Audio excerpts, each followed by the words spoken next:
All right. Well, welcome to the Speed Traveler Podcast, Cars and Coffee. We're your hosts, Charlie Frank and Chris Evertsen. Along with us today is Kelly Frank. She's going to be talking some auto news. And Charlie, really excited to be here with our podcast. It's available on all podcast platforms. If you can't find it anywhere else, definitely look at hometownstation.com. You'll definitely find it there. Charlie, exciting to be here today. Oh, I'm just so excited to be here. We love cars. If you're listening on KHTS radio, it's 9 a.m. Saturday morning. It is Cars and Coffee time, and we got a lot to talk about today. Our featured marque today is the Corvette. The reason why we picked the Corvette is because it is the featured marque at the Rolex Motorsports Reunion this weekend in Laguna Seca Race, WeatherTech Laguna Seca. Which is always an amazing event. Later on in the show, we'll have Tommy Kendall here. He is the official voice of that event.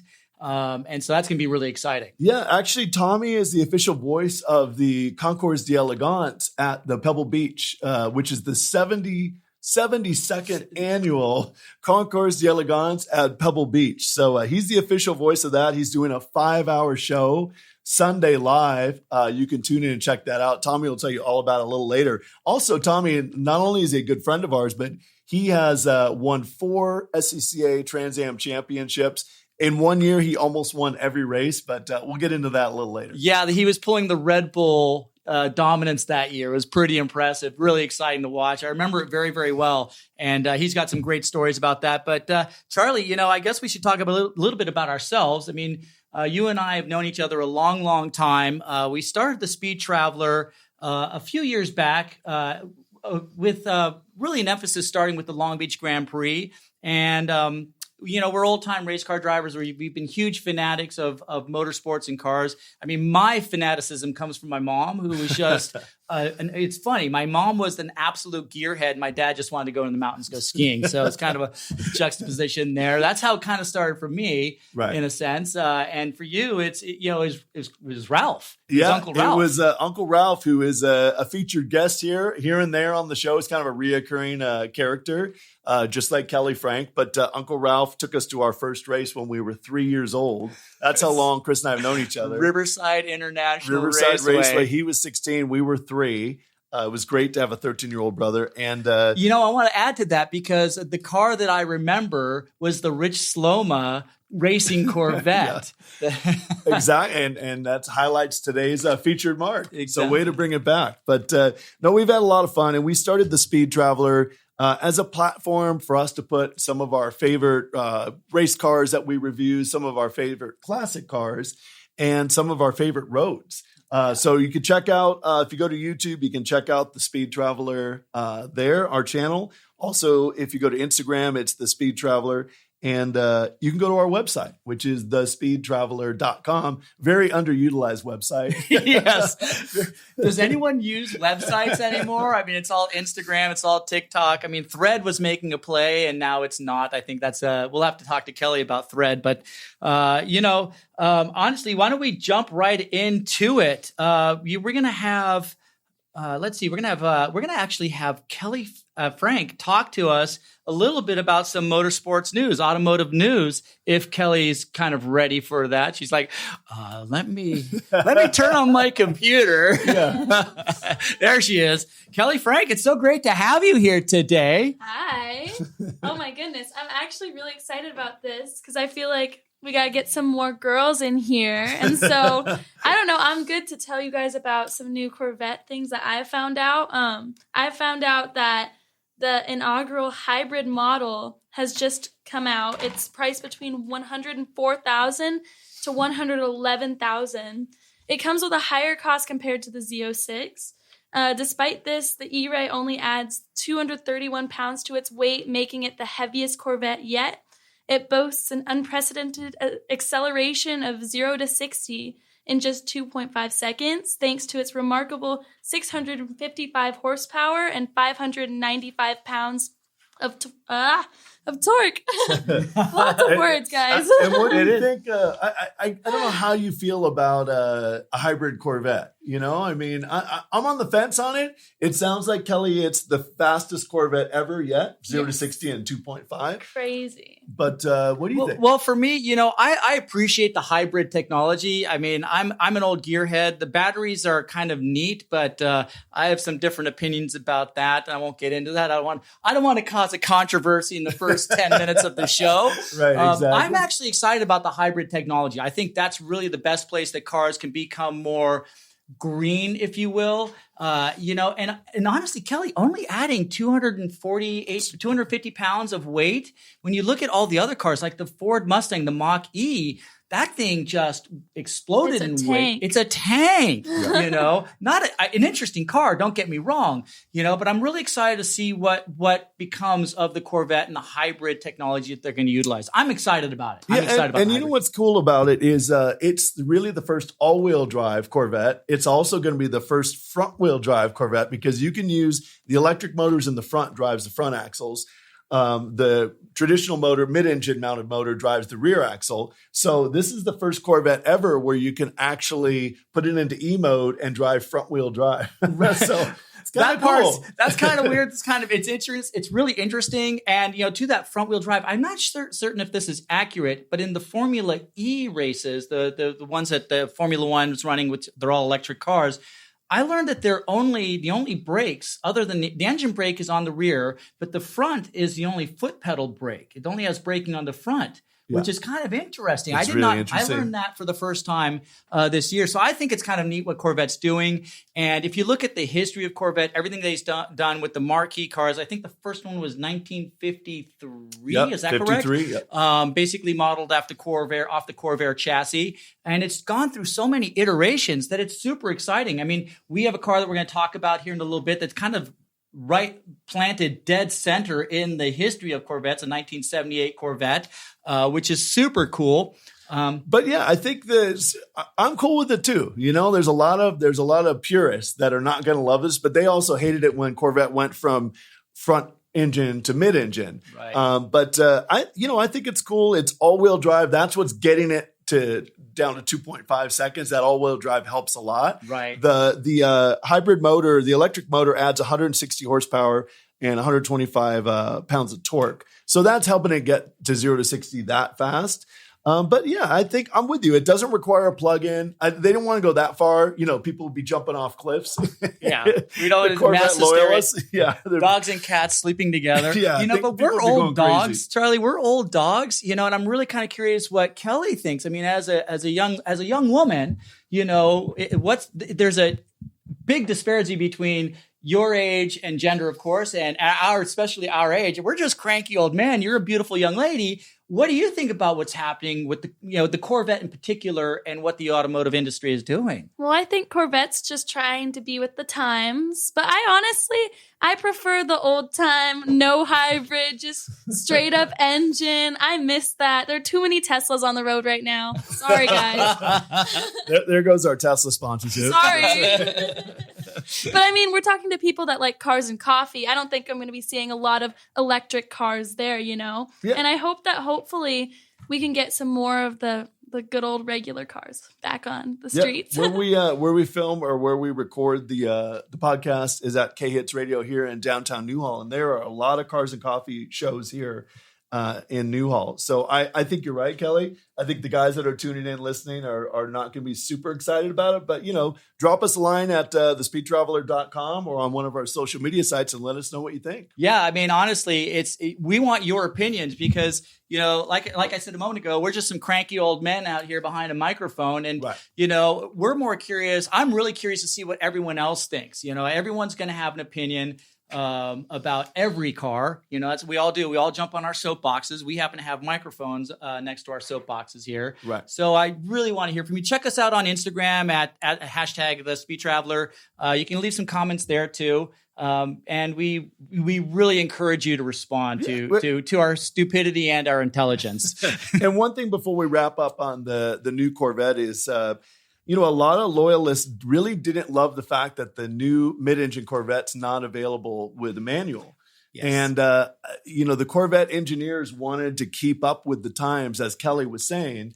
And they felt like they had reached the end of the road in development in front engine Corvettes. So they went to mid engine, similar to like Ferrari or, the Porsche Carrera GT or something. Right. But so they went to that platform, and it's strange to me that they don't have a manual. I kind of understand it. They're developing the platform right now. They kind of had to move into the hybrid technology. I hope that we do in a future generation, in a very near future generation, do see that third pedal reappear at your feet. We're all purists. We race. Yeah. And we race in a series that mandates that you have that third pedal. It's a very analog driving and racing experience. So, Right. We like the clutch. We were just helping Kelly learn how to drive a clutch car just a few months back.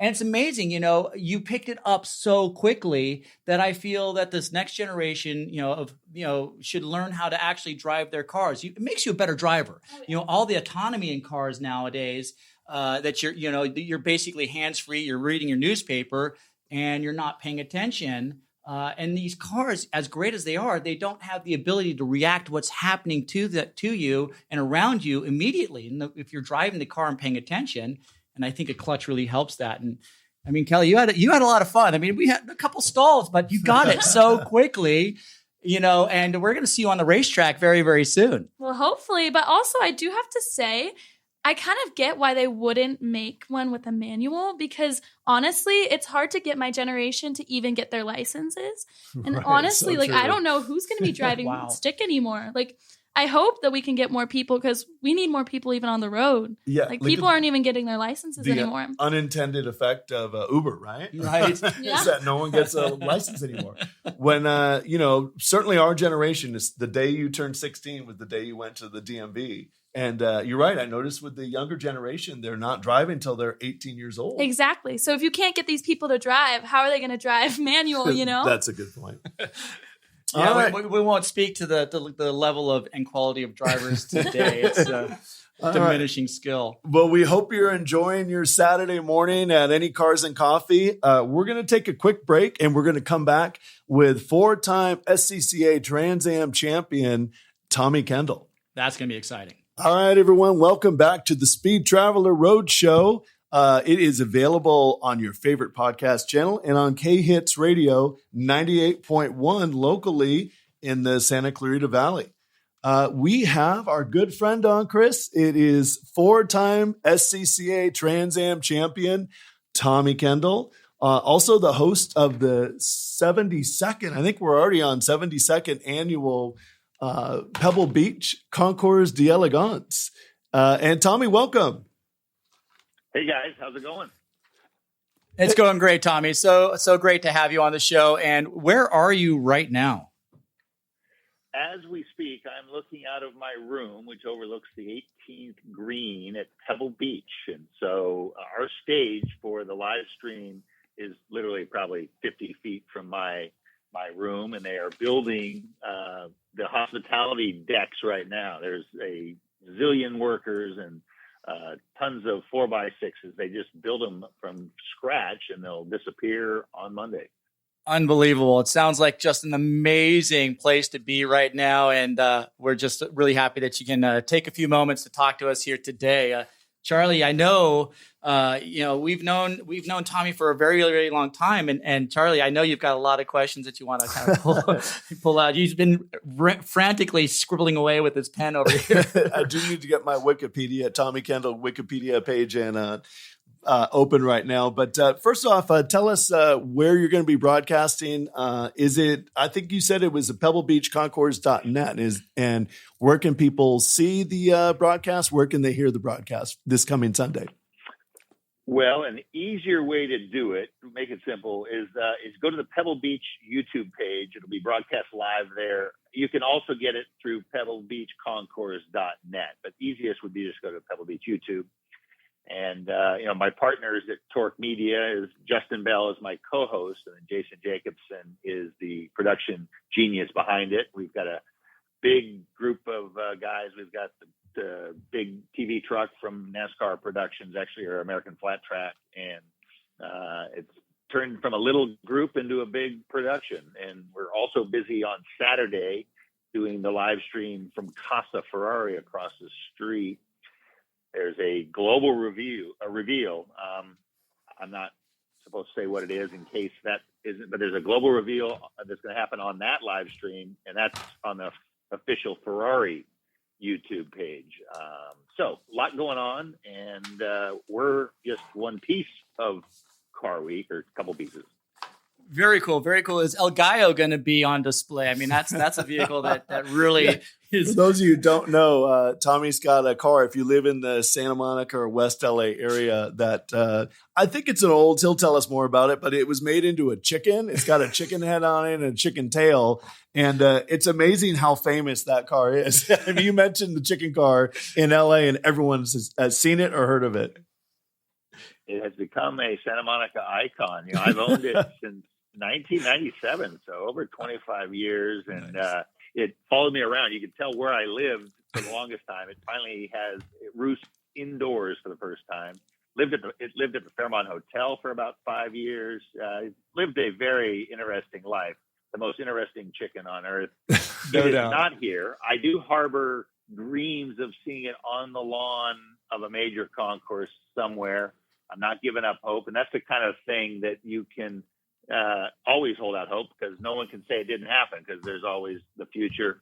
I did get a DM from a guy named Oliver Tree, who's big, got 3 or 4 million Instagram followers. He used it in one of his music videos, and he says, "Can we use it again this weekend?" I said, "Not this weekend, champ. I'm busy at Pebble." So he is in demand and doing well, and misses being out on the street amongst the peeps, but we need to get him up to Santa Monica again and make the rounds, because now that he's indoors, he's better preserved, but not as social. Right. I like how you not around the peeps. That's kind of my linkage there is like the chicken car, the peeps, you know, that works out very, very well. That is one of my dreams on Easter, is to have a trunk full of peeps and go around and Oh my God, it's perfect. pass them out. I think we'll have to make that call. I mean, they're doing peeps again. It's like they went out of business and everyone uproared like the Twinkie. Now that they did the same thing with the peeps, it's kind of funny. So this week, Tommy, we are focusing on the Corvette. It's our featured marque. Not much unlike the Motorsports reunion that's happening over at Laguna Seca Raceway this weekend as part of the big Car Week celebration. You didn't race a whole lot of Corvettes in your past. I think I saw you raced a Chevy Beretta in 1990. Is that correct? I was a factory Chevy guy from 88 through 92, but not a lot of Corvettes in there. Won my first Trans Am championship in a Beretta, and then moved to GTP in the Intrepid. I did test the Corvette GTP cars in the late 80s before that Intrepid was built. Rick Hendrick ran the GM Goodwrench car, and Peerless ran the Budweiser car. I tested both of those cars. Actually, I think I'd only driven GTU cars at that point, so that was more than double the horsepower Right. I'd ever driven. And crazy downforce. Talk about hitting the fast forward button on your brain. But it was, and then I dabbled in Strom stock. I drove the Corvette Challenge. They posted $1 million prize for a spec series. I didn't do the whole season, but I dipped in and out for a dealer out of Dallas. Johnny Rutherford and I shared the Exxon car for Young Chevrolet, and I ended up winning at the Meadowlands in front of all the IndyCar guys. And that led to me meeting Roger Penske for the first time. Never parlayed it into a ride, but nice memory. Definitely.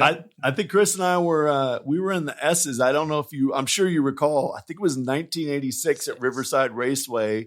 And it was Lynn St. James. I believe it might have been a Corvette GTP in the mix. I think there was a Jaguar, and there was a huge accident. We were sitting on top of a camper at the time, having a few beverages. And next thing we know, we see a car flying through the air about 40 feet high. I believe it was Lynn St. James. And Jeff she walked away, which was unbelievable. I don't know were you in that race? Were you racing GTP then or GTU? Excuse me. I was in GTU. That was my first LA Times 6 hour, and I was driving the Malo Grand Prix RX-7. Actually, I drove it the year before my dad's car, so it was my second year.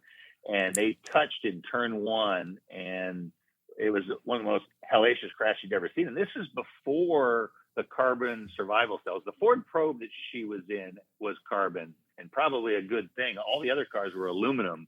And so you didn't survive accidents like that very often. So thank heavens everyone was okay. It was really a miracle, but I could see why you still remember that all these years later. Yeah, it was hard to forget. Really hard Doc to forget. Bundy in the Corvette GTP, I see.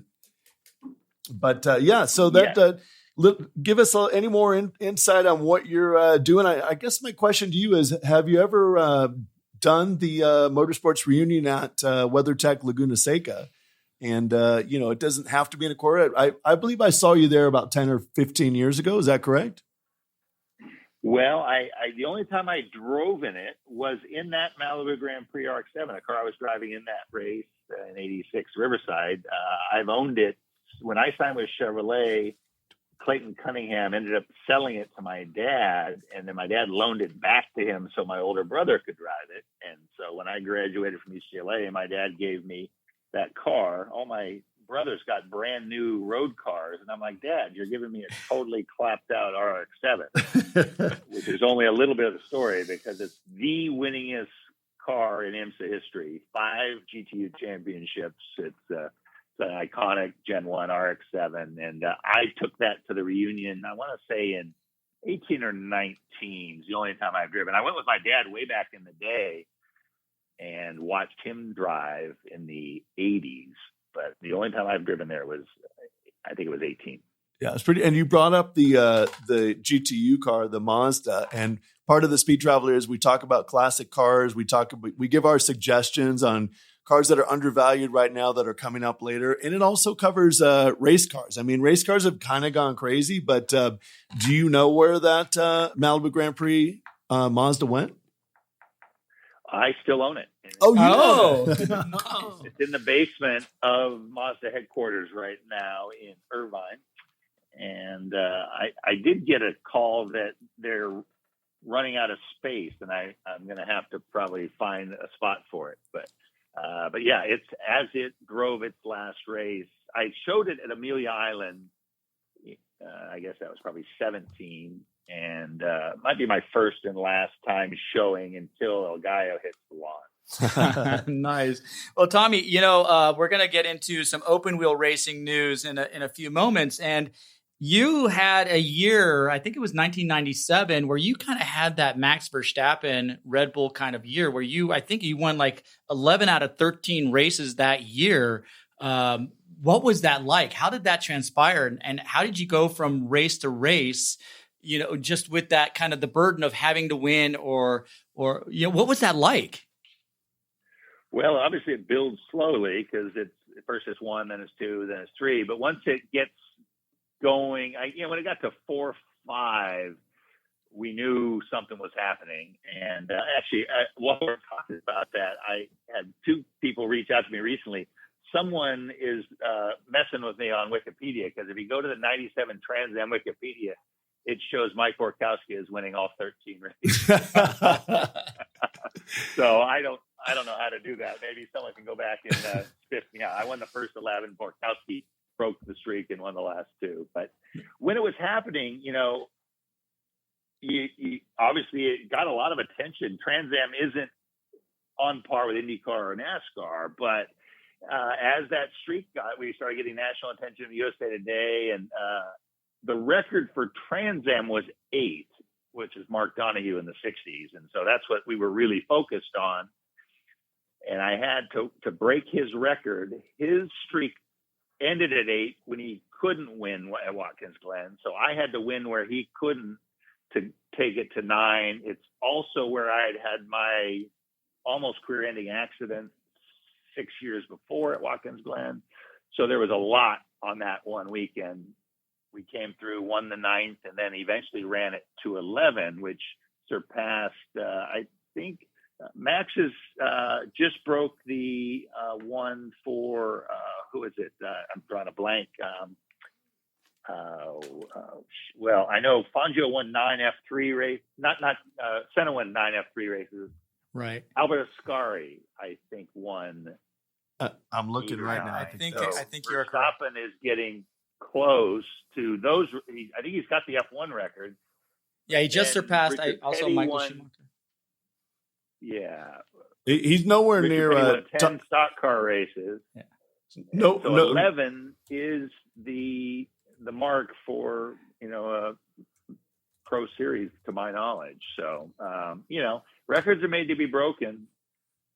Yeah, but it's amazing. Even when you're dominant, there's so many things that can happen. You see how hard it is to win a single race, and then all the millions of things that have to happen, the ballet of preparation and strategy, unfolding pace cars, etc. It really is wild when you're in the middle of it. And I was aware, usually you don't think about things until you reflect back on them. This one, we knew it was special while it was happening. And so I really did appreciate it as it unfolded. And now almost, 20, or coming up on 30 years.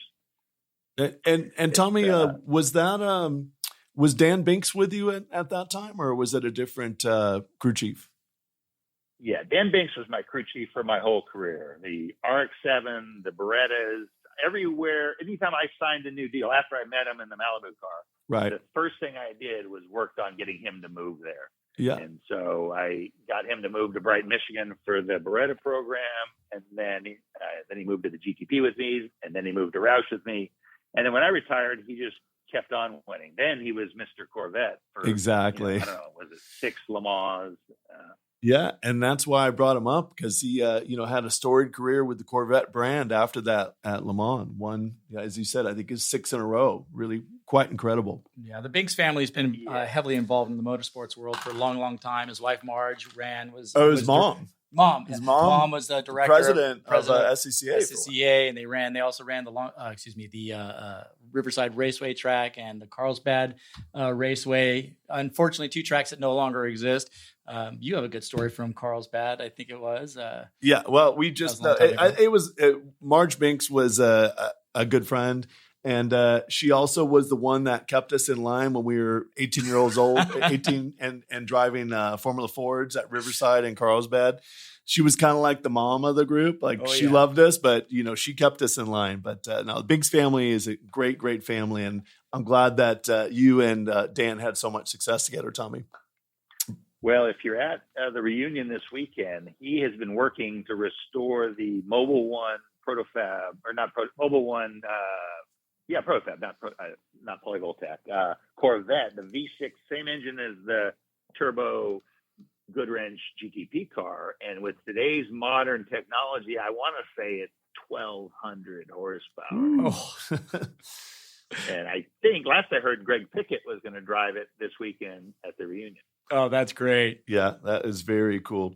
All right, Tommy, well, we are going to take a break, but we greatly thank you for being on the Speed Traveler Roadshow, and we wish you all the best this weekend in Monterey. Well, grab your mimosas at 1:15 on Sunday and go to the Pebble Beach YouTube channel and ride along. It's going to be a great one. There's an unbelievable field. There's 20 owners probably that think they're going to win Best in Show. Only one of them is. So it's going to be a really special year. Hey, and do you have a pick for that, or is that do you not want to have a horse in that race? I'm talking to all my smart collector friends to try to figure out narrow the field down a little bit. I'm going to go watch the unload area today and the tour tomorrow, and try to get it rounded down to at least maybe top 5. All right. Well, there you have it. Now you got a drinking game for Sunday afternoons. I will focus you. The SSK Mercedes class, literally every one of those cars is a candidate probably for Best of Show. Right. But you have to win your class. So whichever car wins that class will pull ahead of a bunch of great cars and probably put themselves in the pole position for Best of Show. Unbelievable. Well, good stuff. Yeah, good stuff. Thank you, Tommy. All the best to you. We appreciate you joining us. Cheers. Thanks, Cheers. Tommy. Break? That went a little longer, but it's okay. Okay. Oh, okay. Hey, Had TK. a crazy echo the whole time. Oh, you were hearing of that? my voice. Oh no, it was fine. Was Oh yeah, distracting. sorry about that. Yeah, there's like a little delay. It was great on our end. So we were all That's why good. I was sort of like frantic pacing. I was hearing myself. Oh man, I'm so jealous that you're up there. Chris and I are actually racing. We're leading the U.S. Terrain Car Championship, so we have a race in Sonoma this weekend. Otherwise, we'd definitely come by. Yeah, but and then we're racing as a support to IndyCar September 1, 2, and 3 at Portland, which would be a fun track. Wow, is that your finale? When's the season end? You know what? It's supposed to end. That will probably be the finale. We're supposed to end in Buttonwillow. But the problem is, I personally love Buttonwillow. Chris likes it, but a lot of the guys don't like it. So I have a feeling the series might just end after, on the big swan song at Portland. Are you going to be up there? I am not. Okay. I love Portland. It's used to be one of my favorite IMSA stops. Everything was convenient. Agreed. I actually haven't been to Portland in a long time, so. I'm going to ask you, Tommy, this will be my first time lapping at Portland. Are there any little secrets that I should know? Well, you know what? It's almost like two different tracks. The first half of the track, you got to really manage your aggression.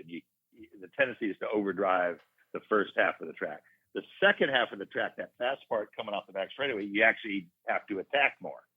So you almost need to switch personalities between both ends of the track. Yeah. Interesting. And I could see how, you can go in a little aggressive into turn one, looking at the track map, got to be a little aggressive, make a pass there and kind of maintain that aggression and not reel it back in. That's, you know what, Tommy, that is great data.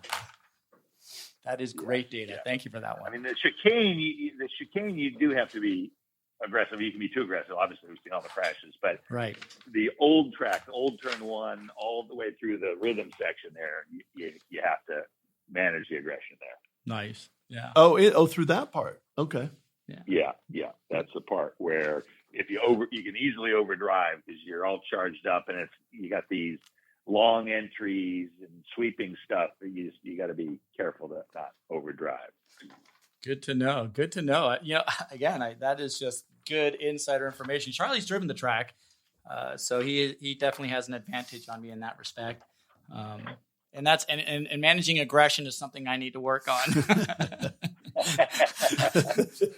It's supposed to be a no contact series, and I don't know why, but every single corner on my car is broken.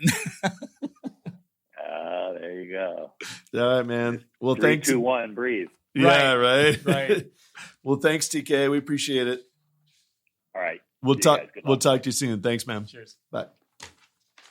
All right. Well, welcome back to the Speed Traveler Saturday Morning Cars and Coffee Show. I'm Chris Evertsen along with Charlie Frank, and you can catch us on all your favorite podcast platforms. If you can't find us there, definitely go check out hometownstations.com. You'll find us there, and on KHTS Radio FM 98.1 and AM 1220. Charlie. That was a nice intro. You like that? Can you record that for later? Andrew? Yeah, we're gonna have to that way we never have to do it again. We've been this episode is all about the Corvette, and we happen to have a really cool 1978 Corvette. It is I'm going to let you jump right into it. We have a great. I'll say this: we have a great video on this Corvette on our YouTube channel. You can find us there at The Speed Traveler.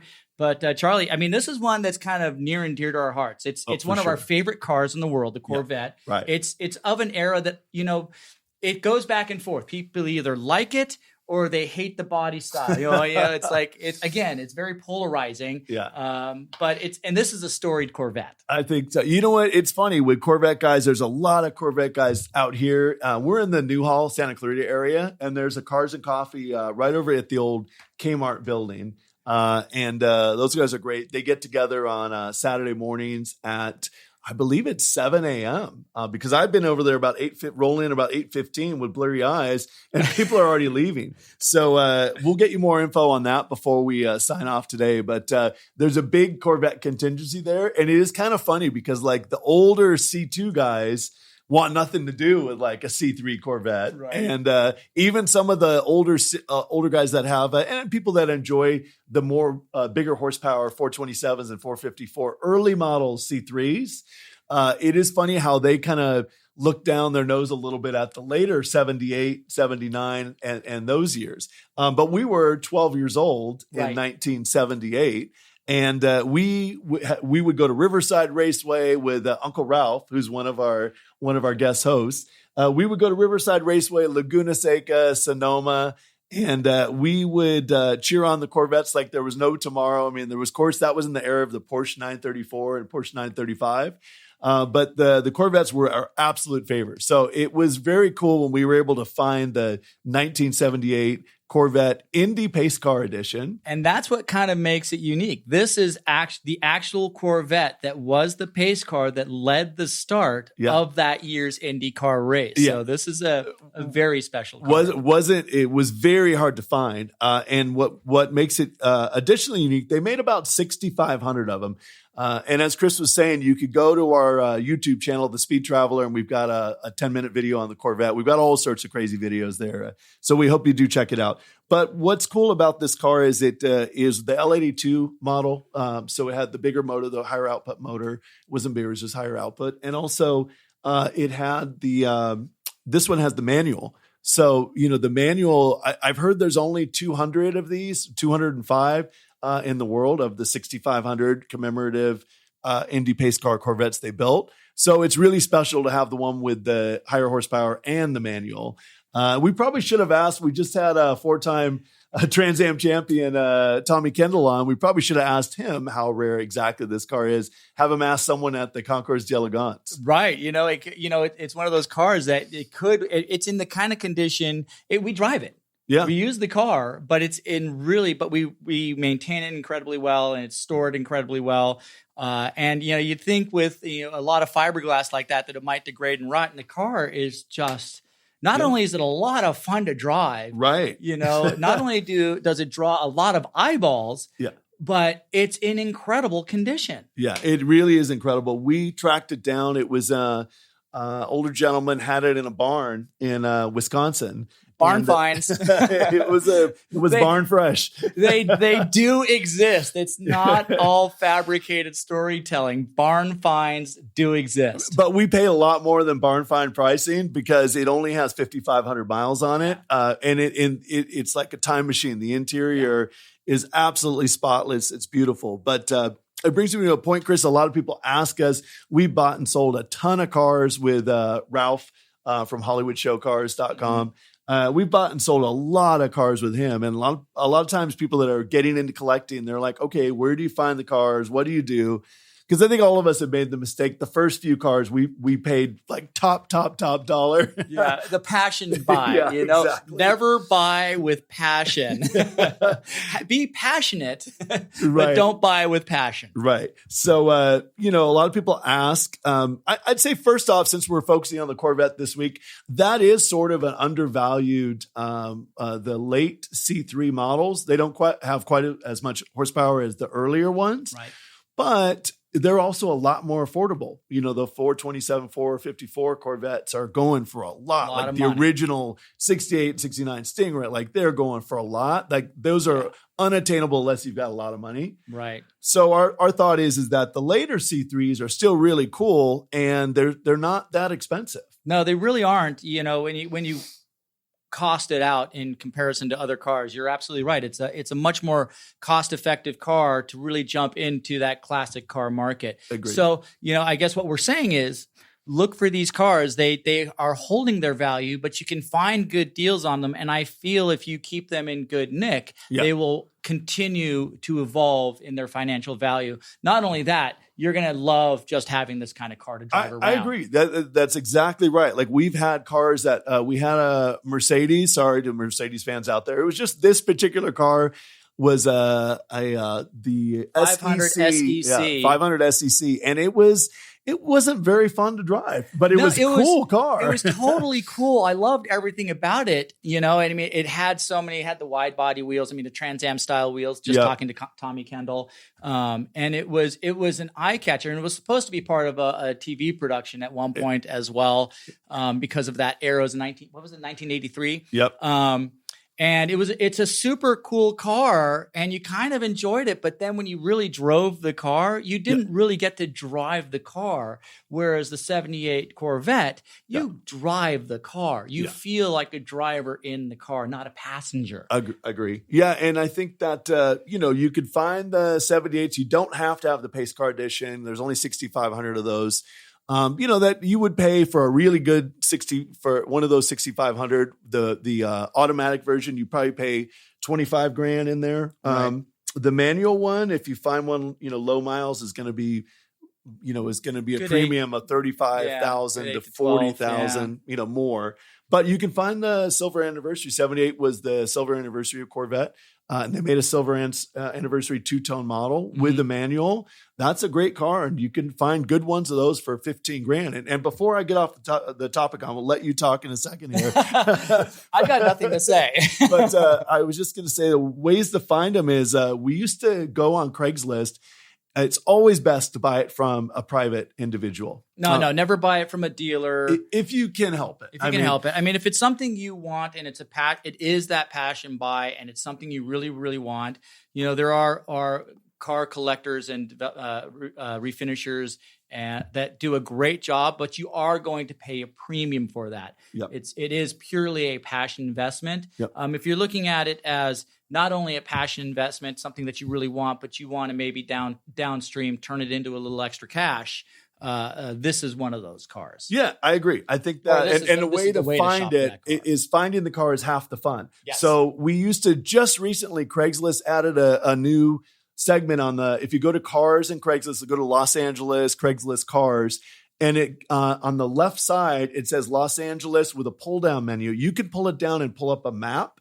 The old days, it only covered 250 miles. Now it covers like 900 miles. So the trick is go to Craigslist, just make a fun night of it, and just go through area to area to area, and you'll find hidden gems out there. Oh, absolutely. And you can just drag that map around. So you can move from zip code to zip code much more easily. Craigslist is much more easy to navigate to find cars like this. I mean, there are other places like Bring a Trailer.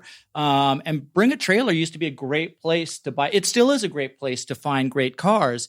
But they've gotten so popular that it's gotten rather expensive. And, even though I still go on there and bid on cars periodically, I find that we end up spending the dollars go up a lot. Yeah, I agree. Bring a Trailer, great company, but really barnfinds.com is a good one too. Yep. Of course, Haggerty, Hemmings, those are all good. One last thing before we sign off on this segment is honorable mention is the 1990 C4 ZR1. They're about 50 grand, but we really think that car's undervalued. It's a single year chassis. It is, yeah. So keep an eye on that one. Yeah, that's a great one. All right, guys. Well, that pretty much wraps up this segment. We got one more segment to go. Thanks for tuning in to the Speed Traveler Roadshow. Welcome back to the Speed Traveler Roadshow. It is available on your favorite podcast network, as well as KHTS Radio here in Newhall, AM 1220 and FM 98.1. So, Chris, we are going to talk a little bit now when we wrap up the show on our eventful trip to Car Week a few years ago. Yeah, you know what? This is actually one of my favorite things to do. You and I, we kind of do this thing called Best Roads, where we kind of travel around the country and drive on some really fun roads. These are drivers' roads, things that are fun to just kind of cruise around, see interesting things, roadside attractions and what have you, and just fun, windy roads. I mean, everyone knows like Mulholland here in the Los Angeles area. And we have a great video. If you go to the Speed Traveler YouTube page, we have a great video about following Mulholland in LA. Yeah. But not too long ago, we kind of got a wild hair up our area, and and we were driving north to Laguna Seca for the big car show. And as usual, you and I were in quite a pedantic, chatty, Cathy kind of mood. And the whole way up there, we were just talking our ears off.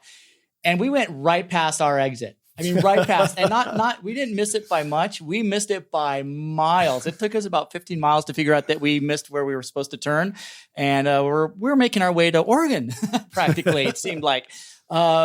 But we quickly went on our phones, looked on the map, and said, oh, this road looks like it connects. And we made that fateful left-hand turn or westwardly turn onto highway, I'm going to get it right this time, 198, Highway 198. And man, yeah.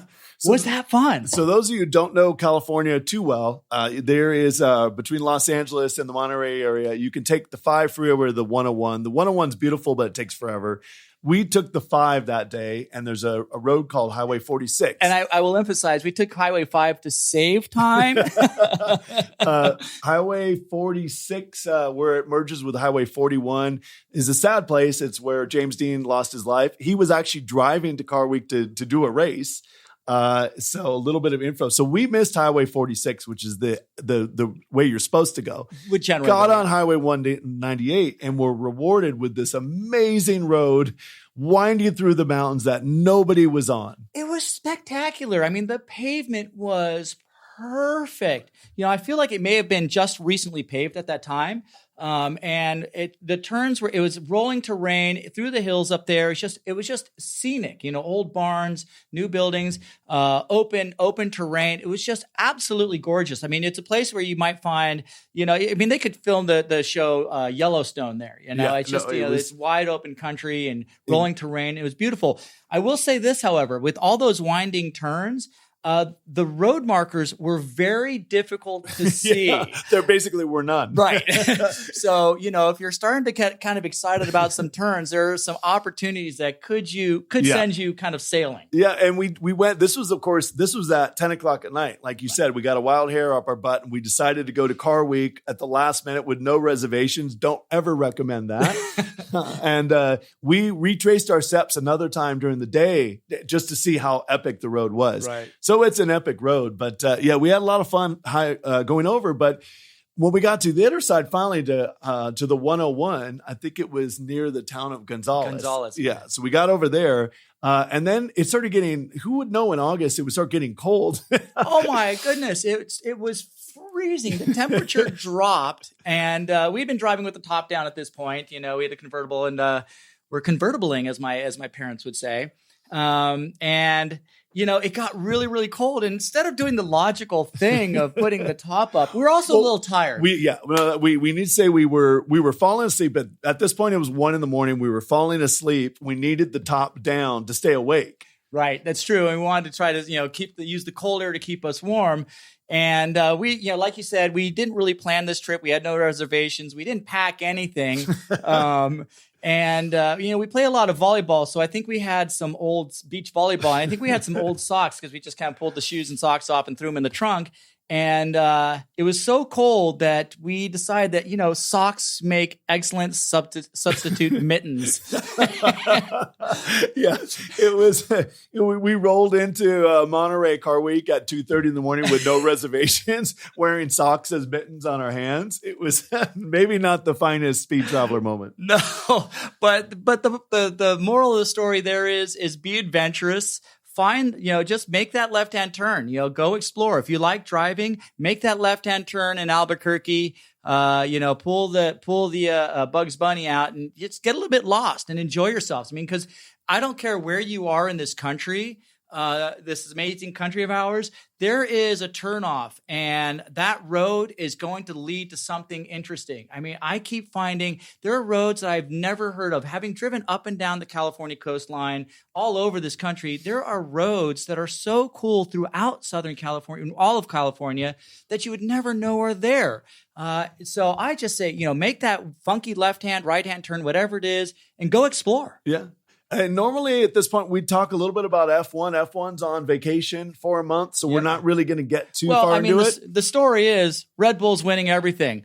Yeah. What more do you need to know? That is the story. With honorable mention to McLaren, who went from, you know, nothing to running in the top 3 now. Right. Really a huge improvement. And our friend Zach Brown runs a McLaren F1 team. Great dude. But yeah, we'll get back to more F1 news a little later. I mean, hopefully someone can get in there and shake it up a little with Max. But what do you think? Well, I mean, there always is that possibility. There always is that hope. And we, as enthusiasts, we want to see that great battle. And there are great battles for second place in the mid pack. Some really interesting stories. Danny Ricciardo's return. Danny Rick's return to Formula One. Honestly, I think Perez is currently sitting second in the championship points, but I think that spot is vulnerable. It's vulnerable. Yeah. And Lewis Hamilton has really come to form and is now really chasing on the coattails of Fernando Alonso, who had a great opening several stanzas in the Aston Martin under the helm of Lawrence Stroll. Yeah, Aston Martin started out with a bang. They are actually slowing down a little bit compared to everyone else. Their development maybe is not quite as good as everyone else.